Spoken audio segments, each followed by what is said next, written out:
নমস্কার বন্ধুরা, নিশ্চয়ই সকলে খুব ভালো আছেন। আজকে আবার চলে এসেছি একটা পুরনো দিনের হারিয়ে যাওয়া রেসিপি নিয়ে। এটা একটা নিরামিষ রেসিপি। এটার নাম হলো মোচার চনকান্ন। চনক অর্থাৎ শস্য দানা। এই রান্নাতে চালও তো একটা শস্য, এই চাল ইউজ হচ্ছে বলে এটার নাম হচ্ছে চনকান্ন। এটি আপনারা রেণুকা দেবী চৌধুরানীর যে রান্নার বই আছে তাতে আপনারা এই রান্নাটা পাবেন। অনেক পুরনো একটি রান্না, ঠাকুরবাড়ির রান্না। তাহলে চলুন কেমন করে এই রান্নাটা করছি সেটা আপনাদের সঙ্গে শেয়ার করি।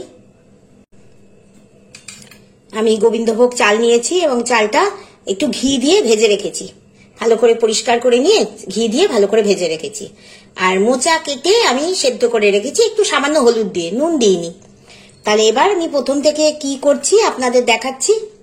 এই যে মোচাটা রয়েছে সেদ্ধ করা, এটা আমি একটা বাটিতে নিয়ে নেব।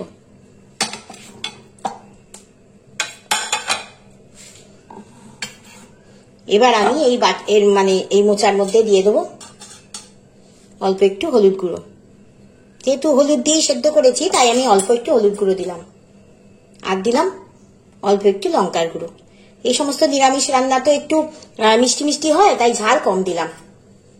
আর দিলাম জিরের গুঁড়ো। এবার ভালো করে মেখে নিতে হবে।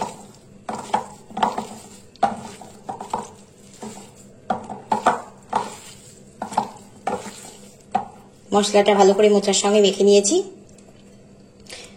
এবার কড়াইটা আমি গ্যাসে বসিয়ে দিয়েছি। এর মধ্যে দিয়ে দেবো অল্প একটু তেল।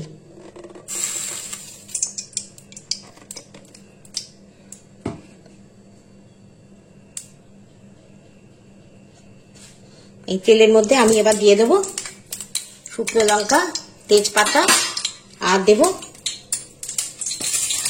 অল্প একটু সাদা জিরে।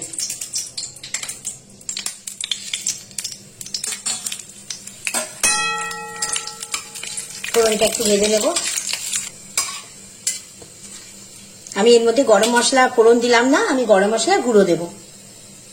এবার আমি এর মধ্যে দিয়ে দেবো অল্প একটু আদা বাটা।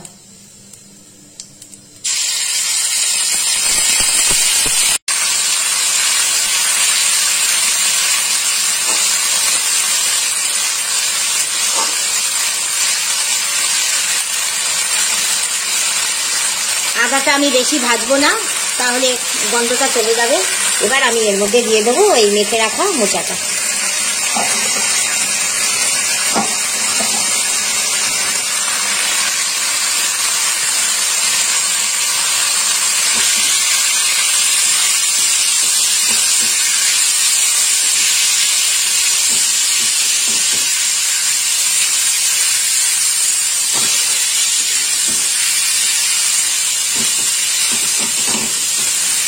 আমি এর মধ্যে অল্প একটু জল দিয়ে দেবো যাতে জিনিসটা লেগে না যায়।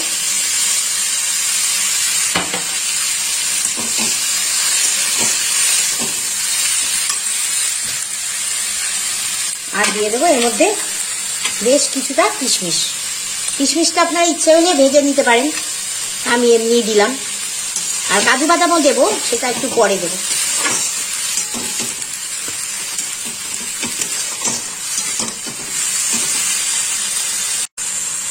এর মধ্যে আমি দিয়ে দেবো স্বাদ মতো নুন। এখন আমি অল্প একটু নুন দিলাম, পরে চাল দিলে তো আরো বাড়বে, তখন একবার টেস্ট করে নিয়ে দেবো।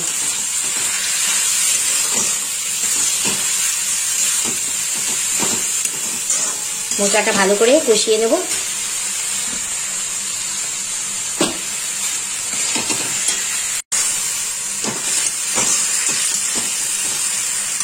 এর মধ্যে আমি এবারে একটু দিয়ে দেবো ঘি। অল্প একটু ঘি এখন দেবো, আর পরে আবার একটু দেবো।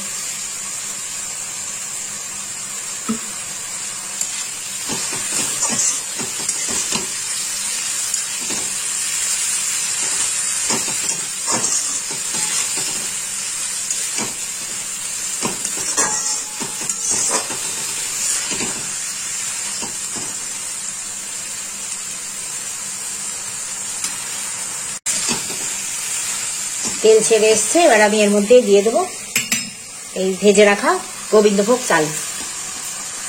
এটা একদম আন্দাজে নেবেন। আমি যেমন 8 ঘানা মোচা নিয়েছি, তাই জন্য একদম 50 গ্রাম মতো চাল নিয়েছি।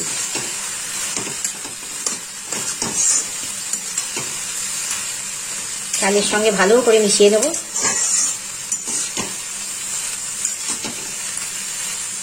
চালটাও ঘি দিয়ে ভাজা আছে, আর নতুন করে ভাজতে হবে না, যেহেতু ভিডিওটা বড় না হয় তাই জন্য আগেই আমি ভেজে রেখেছিলাম।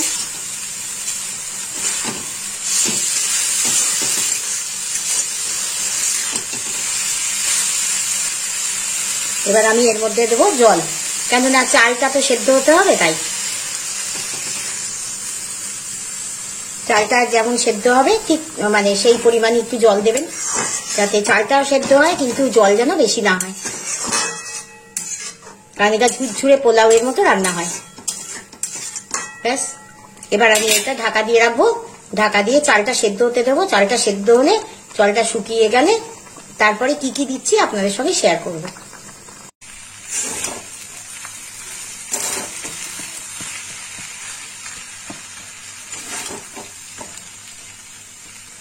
দেখুন চাল সেদ্ধ হয়ে একদম শুকনো হয়ে গেছে। এবার আমি চিনি খাই না, কিন্তু তবুও রেসিপি অনুযায়ী আমি এর মধ্যে একদম অল্প, হাফ টিস্পুনেরও কম একটু চিনি দিলাম। আর দেবো এর মধ্যে একটু গরম মশলা।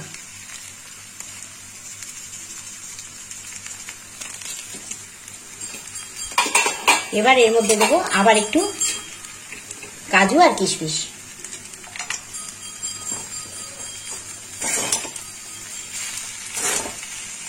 ভালো করে মিশিয়ে নেব।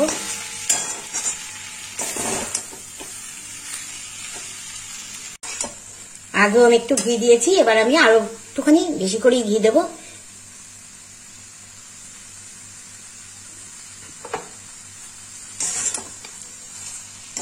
ঘি আর গরম মশলা এই গন্ধটা এটাতে একটু দরকার, যেহেতু চাল দেওয়া হয়েছে পোলাওয়ের মতো এটা রান্না, একটা মানে মোচার পোলাও বলা চলে।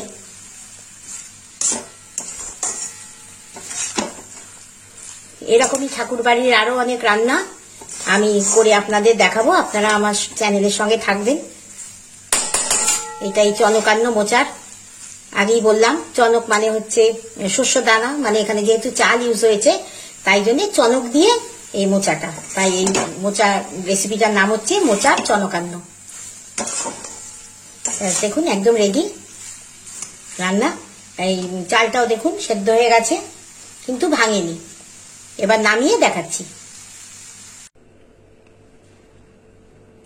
মোচার চনকান্ন একদম রেডি, দেখুন আমি সার্ভ করে দিয়েছি। এটি খুবই পুরোনো দিনের একটা ঠাকুরবাড়ির রান্না, রেণুকা দেবী চৌধুরানীর যে বই আছে রান্না, তাতেই আপনারা এটা পাবেন রেসিপিটা। যদি এরকম পুরোনো দিনের হারিয়ে যাওয়া রান্না ভালো লাগে তাহলে অবশ্যই সাবস্ক্রাইব করে আমার বন্ধু হয়ে পাশে থাকবেন, কারণ আগামীতে আরো এরকম রান্না আপনাদের করে দেখাবো। আর কমেন্ট করে জানাবেন কেমন লাগলো, তাহলে আমার খুব ভালো লাগবে। সকলে খুব ভালো থাকবেন, সুস্থ থাকবেন।